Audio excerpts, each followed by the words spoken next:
भक्तों, ओम नमः शिवाय। श्री शिवाय नमस्तुभ्यम। जय श्री महाकाल। जी हाँ भक्तों, क्या आपका भी जो बच्चा है उसका मन पढ़ाई में बिल्कुल भी नहीं लगता? आप उसके पढ़ाई को लेकर बहुत ज़्यादा चिंतित हैं कि आखिर हमारा बच्चा बड़ा होकर करेगा क्यों? क्योंकि उसका जो मन है वो पढ़ाई में बिल्कुल भी नहीं लगता। आप बहुत ज़्यादा उसको पढ़ाने की कोशिश करते हैं, दिन भर उसको कॉपी पकड़ाएंगे, किताब पकड़ाएंगे, लेकिन जो आपका बच्चा है ना, उसका मन पढ़ाई में बिल्कुल लगता ही नहीं है। आपको समझ में नहीं आता कि आखिर हमारा बच्चा पढ़ता क्यों नहीं है। आप बहुत ज़्यादा उसका फीस भर रहे हैं, बहुत अच्छी स्कूल में रखा है, ट्यूशन की भी फीस दे रहे हैं, मतलब हर तरह से आप पैसे उस पर लगा रहे हैं, लेकिन जो आपका बच्चा है ना वो पढ़ने में बहुत ही कमज़ोर है। आपको बिल्कुल भी समझ में नहीं आ रहा कि आखिर क्या हो रहा है, हमारा बच्चा पढ़ता क्यों नहीं है। तो चलिए आज की इस वीडियो में मैं आपको उपाय बताने वाला हूँ। जो मैं आपको आज की इस वीडियो में उपाय बताऊँगा वो अभी तक का सबसे बड़ा उपाय मैं बता रहा हूँ बच्चों को शिक्षा को लेके। अगर आपने आज का ये उपाय ध्यान से सुन लिया, अच्छे से कर लिया, तो 100% है कि आपका जो बच्चा है वो पढ़ेगा ही पढ़ेगा। उसके अलावा उसके पास कोई चारा ही नहीं है। बस आपको उपाय ध्यान से सुनना है, इस चीज़ का आपको ध्यान रखना है। जितने भी माता पिता हैं वो ध्यान से सुन लें कि आपको अपने बच्चे से कराना कैसे है। अगर आपने आज का ये उपाय ध्यान से सुना, फिर देखिए चमत्कार कैसे होता है। देखिए, उपाय जानने से पहले देखिए, सबसे पहले तो मैं आपको आज की इस वीडियो में 2 से 3 उपाय बताने वाला हूँ, लेकिन उपाय जानने से पहले आप एक चीज़ जान लीजिए कि देखिए, पूज्य गुरुदेव की जो कथा होती है ना, जैसा कि आपको पता है कि पूज्य गुरुदेव की जो कथा होती है उसमें लाखों की भीड़ आती है, ये आप सबको पता है। तो आज से 5-6 महीने पहले की बात है, गुरुदेव की कथा चल रही थी, उसमें लाखों की भीड़ आई। ठीक, कितनी की आई? लाखों की भीड़ आई। और आपको एक चीज़ और को पता होगा कि गुरुदेव की जो कथा होती है ना, उसमें जब भीड़ आती है तो पत्र के द्वारा अपनी मनोकामना गुरुदेव तक पहुंचाते हैं। किसके द्वारा? पत्र के द्वारा। तो जब गुरुदेव की कथा में भीड़ आई और उन्होंने पत्र के द्वारा अपनी मनोकामना गुरुदेव तक पहुंचाई, जब गुरुदेव ने पत्र पढ़ा तो बहुत सारे अलग अलग पत्र थे और सब की मनोकामना अलग अलग थी, लेकिन ज़्यादातर पत्र केवल और केवल एक ही चीज़ पूछ रहे थे कि गुरुदेव, हमारा जो बच्चा है उसका मन पढ़ाई में क्यों नहीं लगता? हम बहुत ज़्यादा परेशान हैं, कृपया करके हमको कोई मार्गदर्शन दे। हमारा जो बच्चा है उसका मन पढ़ाई में बिल्कुल भी नहीं लगता। हम बहुत ज़्यादा उसको पढ़ाने की कोशिश करते हैं, लेकिन जब बात पढ़ाई की आती है ना, तो बाकी काम तो करता है लेकिन पढ़ता बिल्कुल भी नहीं है।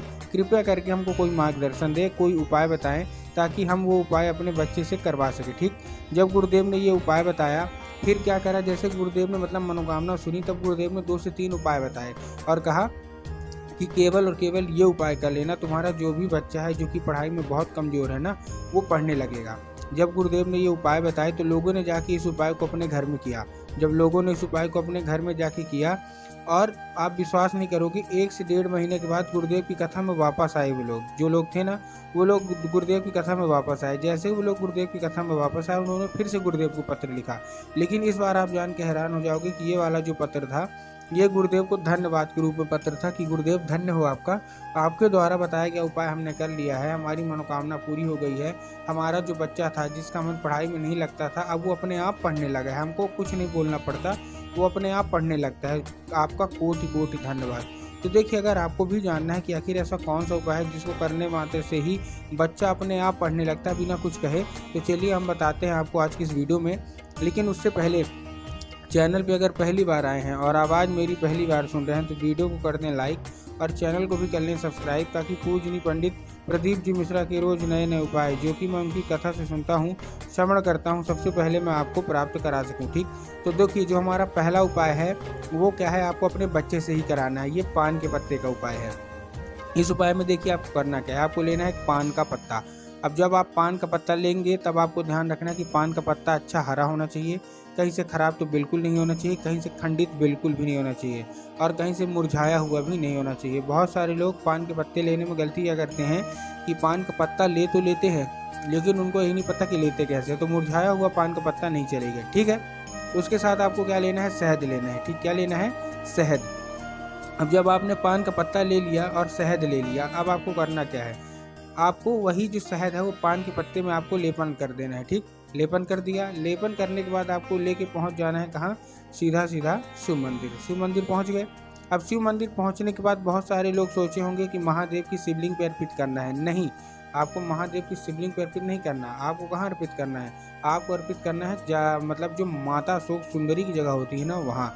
अब देखिए, अगर आपको पता है कि माता शोक सुंदरी की जगह कहाँ होती है तब तो ठीक है, लेकिन अगर आपको यही नहीं पता कि माता शोक सुंदरी की जगह कहाँ होती है, तब गुरुदेव ने साफ साफ बताया कि आप जिस भी शिव मंदिर जाते हैं वो जो जलाधारी होती है शिव मंदिर की, तो जलाधारी के दाएं मतलब राइट साइड में किसकी, माता अशोक सुंदरी की जगह होती है। तो बस आपको क्या करना है, आपको चुपचाप माता अशोक सुंदरी की जगह पे आपको चुपचाप अर्पित कर देना है। पूज्य गुरुदेव कहते हैं कि पान के पत्ते का उपाय जो कोई भी कर लेता है ना, तो उसका जो बच्चा है वो 100% पढ़ाई में उत्कृष्ट आता ही आता है। ठीक, ये था हमारा पहला उपाय। अब हम बढ़ते हैं अपने दूसरे उपाय की ओर, जो कि माता और पिता को करना है। मतलब माँ भी कर सकती है, पिता भी कर सकते हैं, बच्चों को नहीं करना, चुपके से करना है। ठीक, अब देखिए रात को आपको करना क्या है, आपको इस उपाय में चाहिए एक लाल फूल। क्या चाहिए, केवल और केवल आपको चाहिए एक लाल फूल।